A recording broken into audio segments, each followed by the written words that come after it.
Hey, what's happening, Facebook fam? This is your boy Reg, and I'm going to teach a lesson today. It's going to be a powerful lesson.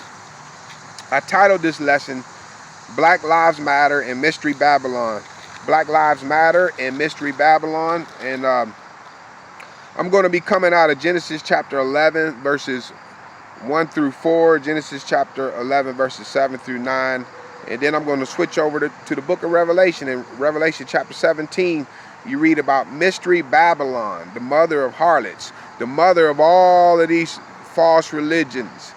And so I'm going to switch over to Revelation chapter 17. We're going to read Revelation chapter 17, verses 1 through 5. We won't be able to get through all of Revelation chapter 17. It would take too much time. But anyway, let me just let's read Genesis. I'm going to read Genesis chapter 11, verses 1 through 4. It says, "And the whole earth was of one language and one speech, and it came to pass as they journeyed from the east that they found a plain in the land of Shinar, and they dwelt there. And they said one to another, Go to, let us make brick and burn them thoroughly. And they had brick for stone, and slime had they for mortar. And they said, Go to, let us build us a city and a tower whose top may reach unto heaven, and let us make a name, lest we be scattered abroad upon the face of the whole earth." So here we had, after the flood, God told Noah and all of his descendants to spread and scatter throughout the entirety of the earth. But then they settled in the land of Shinar, which is modern day Iraq, and they built a tower and they built a city. And this was against God's will, because God wanted them to scatter throughout the entirety of the world, because God wanted to deal with individual nations. God didn't want a global government. He didn't want a one world government, a new world order, which is what they were trying to do here. They were trying to build a one world government, a one world religion, and a new world order, and under the leadership of Nimrod, which is the forerunner of the Antichrist. And God didn't like that. So that wasn't his will. So God, in verse 7, it says, let us go down and there confound their language, and that they may not understand one another's speech. So the Lord scattered them abroad from thence upon the face of all the earth, and they left off to build the city. Therefore is the name of it called Babel, because the Lord did there confound the language of all the earth. And from this did the Lord scatter them abroad upon the face of the earth. So here we have man's first attempt at a global government, man's first attempt at a new world order, man's first attempt at a one world religion. And the Tower of Babel is the birthplace of all of the false religions in the world. There's a lot of I don't even know how many false religions there are out there. There's Islam, there's Hinduism, there's Buddhism, and even Catholicism has Babylonian paganism built into it. And they have all of these there's all kind of religions, there's all kind of occultic groups out there. But all of these false religions, all of these occults and these occultic groups, the root system goes right back to the Tower of Babel. And at the Tower of Babel, they worship the sun god, the moon god. They worship the stars. That's where you get astrology from, and you get all of this sort of like a demonic evilness, this evil system of worship that is anti-God, anti-Christ. And the whole system can be traced back to the Tower of Babel, the mother of the worship of the mother-child cult. And let's talk real quickly about the worship of this mother-child cult. See, now, Nimrod was married to a woman named Semiramis, and they had a son named Tammuz. And supposedly Nimrod was considered deity. Semiramis was considered deity. Tammuz was considered deity. And Semiramis even said that Tammuz died and was resurrected. Satan always tries to emulate everything that God does. He's trying to emulate right there. Satan is trying to emulate the death, burial, and resurrection of Jesus Christ right there. But I'm not getting into all of this right now. But anyway, there was a system of worship. It was called the worship of the mother-child cult, and they worship Semiramis and her son Tammuz, who supposedly got killed by a wild boar, but supposedly he was resurrected from the dead. It was a demonic system. But anyway, the worship of this mother-child cult can be traced back to the Tower of Babel. And but anyway, they were working on this tower, and they were building this tower, and then God came down and interrupted the building project. He confused their languages, and then he scattered them throughout the entirety of the earth, the four corners of the earth. And so they took the worship of this mother-child cult with them, took on various forms. Like in Egypt, Semiramis and Tammuz was called Isis and Horus. And in Greece, Semiramis and Tammuz was called Venus and Adonis. You spell it Adonis. And so this worship, this mother-child cult, the worship of this mother-child cult took various forms. And when it went to Egypt, it had a different name. They had a different name for this mother-child cult in Egypt. They had a different name for this mother-child cult in Greece, in different parts of the world.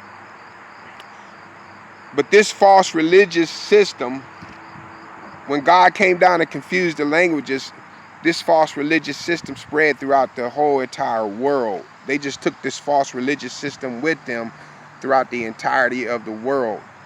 And fast forward, now we get to Abraham. So Abraham was from Ur of the Chaldees. So this false religious system took over Abraham's city. He's from Ur of the Chaldees, which is in modern day Iraq. So God called Abraham out of Ur, told him to leave Ur and go to a land that he would show him, which we know would be the land of Canaan. And then God wanted to show Abraham and reveal the true God through Abraham and through Abraham's descendants.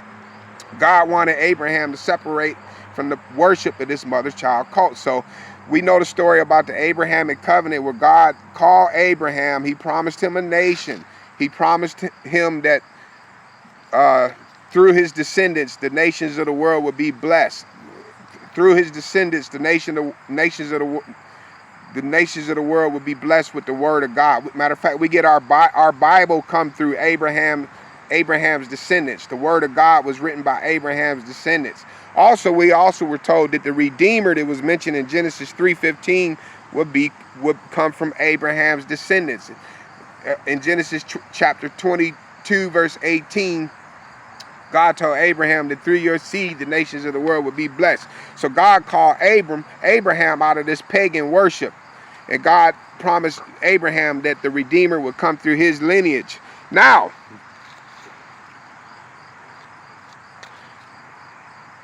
let's switch over to, let's read Revelation chapter 17. I'm going to turn to Revelation chapter 17, and I'm going to read Revelation chapter 17, verses 1 through 5. And we're going to talk about Mystery Babylon, the mother of harlots, and then I'm going to make a connection between Mystery Babylon and this Black Lives Matter movement. And so Revelation chapter 17, verses 1 through 5. Verse 1, and there came one of the seven angels which had the seven vials, and it talked with me, saying unto me, Come hither, I will show unto thee the judgment of the great whore that sitteth upon many waters. So this whore is the false religious system that has its root system at the Tower of Babel. This false religious system that can be traced back to the Tower of Babel has survived the ages, every age, every dispensation. This false religious system has been around for centuries. This false religious system that traces this root system all the way back to the Tower of Babel is still alive today. It's still active today. It's still fully operational today. And let me get to verse 2. With whom the kings of the earth have committed fornication, and the inhabitants of the earth have been made drunk with the wine of her fornication. So he carried me in the spirit into the wilderness, and I saw a woman sit upon a scarlet colored beast, full of names of blasphemy, having 7 heads and 10 horns. And the woman was arrayed in purple and scarlet color, and decked with gold and precious stones and pearls, having a golden cup in her hand, full of abominations and filthiness of her fornications. So this is a reference to Mystery Babylon. What is Mystery Babylon? Mystery Babylon traces its root system back to the Tower of Babel. The Tower of Babel is man's first attempt at a one world government, man's first attempt at a one world religion, and it's the birthplace of all of these false religions of the world. They worship the sun god, the moon god, the mother child cult. They worship stars. But this false religious system has survived every age and every dispensation, and it is alive and active today. And so let me just say something real quick. Now, as it pertains to this Black Lives Matter movement, I got to say this real quickly because I'm running out of time. YouTube only gives you so much time. The Black Lives Matter is involved in the occult. Let me just read a quote here.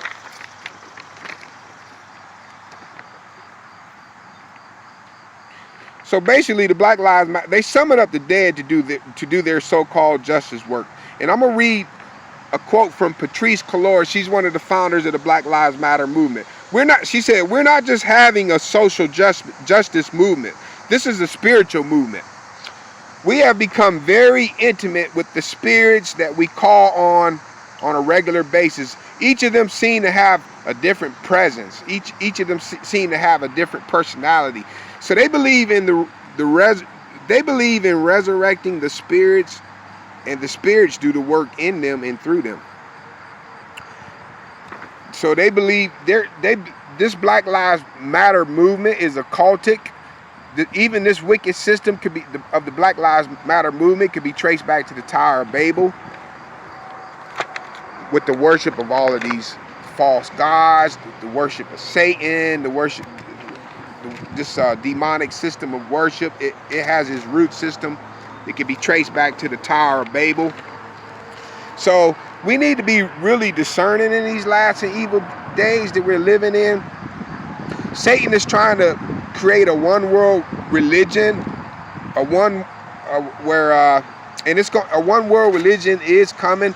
The Lord is going to, when the Lord raptures his church during the first 3.5 years of the 7-year tribulation period, the religions of the world they're going to form a one world religion, a one world religious system.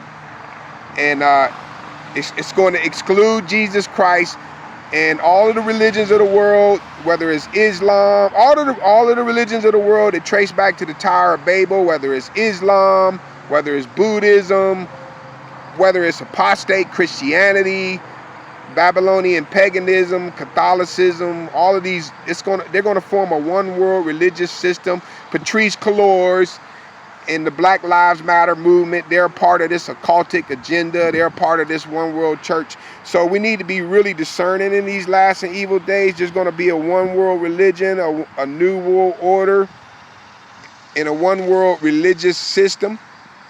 And now you got this Black Lives Matter movement, and they're involved in the occult. They're involved in the worship. They're involved in the worship of demon spirits. They believe in summoning up the dead, calling up the dead, and then supposedly dead ancestors are supposed to work in them and through them to accomplish social justice. This is all part of the New World Order system. This is all a part of the one world religion. This all traced back to the Tower of Babel. The Tower of Babel is referred to as the mother of harlots, the mother of all of these false religions, the mother of this one world religion, this one world religious system. So, and I'm running out of time here, I see that, but anyway, so we need to be discerning. We need to have spiritual discernment in these last and evil days. And you got a lot of black churches that are involved in this Black Lives Matter movement. Be careful if you're one of those pastors.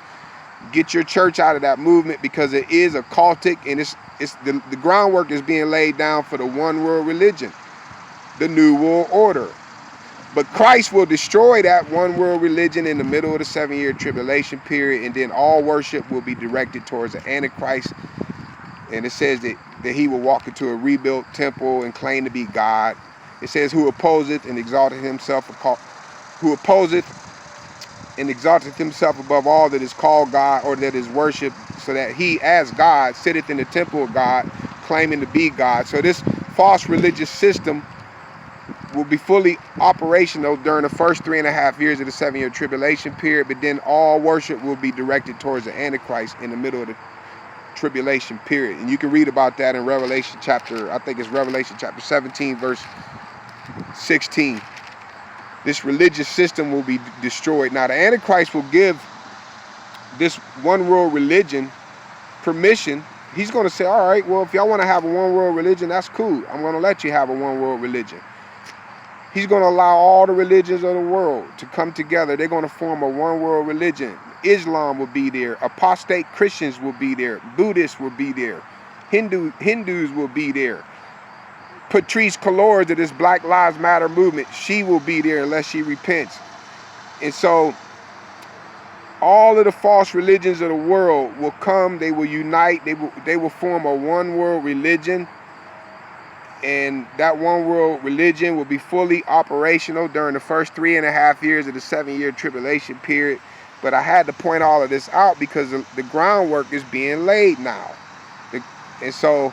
And now you got the NBA basketball players pushing this Black Lives Matter movement. You got LeBron James pushing this Black Lives Matter movement, and they may even be sincere.